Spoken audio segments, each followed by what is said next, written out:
Split verdict in the case of two former Jefferson Parish deputies accused of killing an unarmed man in Marrero. Here's how it breaks down. Isaac Hughes found guilty of negligent homicide. Jonathan Lewis found not guilty. So that means Hughes could be facing anywhere from 0 to 5 years in jail, and that means Lewis gets to walk free. Elizabeth Kubel was in the courtroom when the verdict was reached. And Elizabeth, you said the defense attorney objected to the verdict. Can you tell us more about that? This make and know that entire week is finding one of those former guilty at all, finding the other guilty, but on a lesser charge. So let's put up their pictures right now for you and walk you through exactly what that verdict was last hour.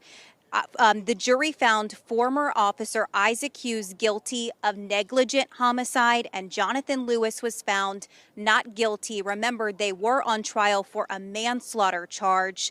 The jury said their verdict was unanimous. Lewis walked out of the courtroom and we asked him. He did not have anything to say as he walked out and got in a car and drove away. But the family of Daniel Valley did have something to say as they spoke to us for a few moments immediately after this verdict was reached, and this is how they reacted to it. What are your thoughts and reactions to this verdict? For my son to rest in peace and time for the family to start healing. And what's kind of your reaction walking out? You guys have had a really long few days and few years, kind of what's going through your mind right now? I appreciate everything they did for us, Jefferson Parish. We also spoke to both defense attorneys following this verdict. Jonathan Lewis's attorney, Frank DeSalvo, said that he was relieved but not happy because his friend got convicted. And just moments ago, I talked to defense attorney John Fuller. He said this could have been worse because, remember, they were originally facing manslaughter charges. Reporting live in Jefferson Parish on this major breaking news, I'm Elizabeth Kubel, WDSU News.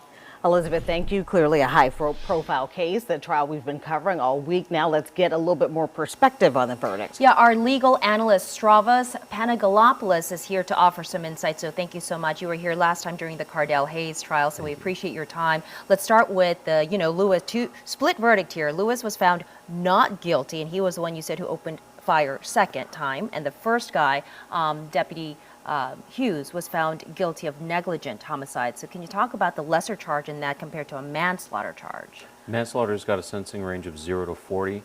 In the ranking of homicide-related charges in Louisiana, it is the second most serious versus first-degree murder, second-degree murder, manslaughter. Negligent homicide is the least of those related charges. Negligent homicide has got a sentencing range of 0 to 5. In many circumstances, negligent homicide is considered when an accident has occurred. People are found to have committed a mistake, an accident, but not deliberately intending to kill.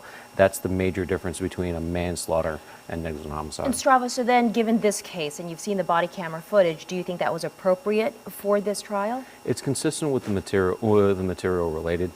The officers were responding to a potential criminal conduct. They saw somebody who was not cooperative with their orders. Officers are oftentimes trained to respond to people not being compliant, escalating to try and get compliance. Now it's a question of making sure that they don't escalate too far, which was the question in this case, whether or not the use of force was appropriate.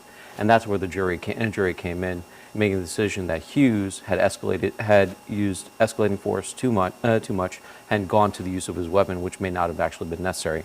Lewis, by comparison, was responding to the circumstances surrounding, and he only fired after other shots were fired. So it makes sense that it's more consistent with him not being the aggressor in the process, and as a result, being more appropriately found to be not guilty. And quickly, was it the body cam video that made the case for the state? Typically, this was the first time JP actually had body cam video like this. Typically, they rely on the officer's word. How much of a factor was that? It's going to be a major factor. Video unedited video is going to be considered the truth teller, the thing that really the jury can rely on to know what happened in the moment, and that's going to be a major factor in any decision. All right, Mr. Panagolopoulos, thank you for your time and your analysis.